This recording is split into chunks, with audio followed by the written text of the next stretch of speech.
Happy birthday Nipa. হ্যাঁ, আমারই birthday ছিল সেদিন। তো সেদিন কি কি করছিলাম সেটারই একটা ছোট্ট ভিডিও করে রেখে দিয়েছিলাম। আমার বার্থডের দিন আমার হাজব্যান্ড আমার জন্য খুব সুন্দর একটা কেক নিয়ে আসছে। কেকটা আসলেই অনেক সুন্দর।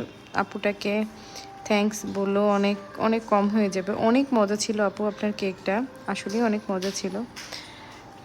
আমার হাজব্যান্ড কেক নিয়ে আসছিল।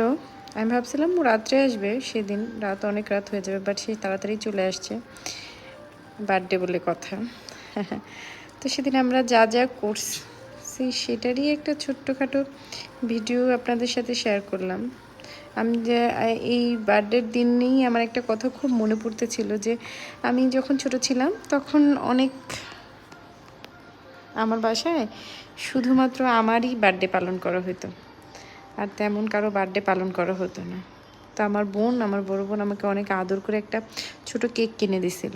সেই কেকটার প্রাইস ছিল 250 টাকা। এখন বড় হয়েছি, কত কিছু, আলহামদুলিল্লাহ নিজেই কত কেক নিতে পারতেছি, হাজব্যান্ড দিচ্ছে, গিফট পাচ্ছে। কেক ছাড়া কি বার্থডে হয়? কেক ছাড়া কখনোই বার্থডে হয় না। কেক জিনিসটা আসলেই অনেক সুন্দর, আর আমার অনেক পছন্দ কেক। আমার খুবই ফেভারিট, খুবই। আমার 2 মেয়েও অনেক মজা করে কেক খায়, ভালো লাগে। আমাদের দেখা যায় আমরা বার্থডে ছাড়াও এমনিতেও কেক নিয়ে এসে বাসায় এমনিই সবাই মিলে কেক খাই। Happy birthday, thank you so much.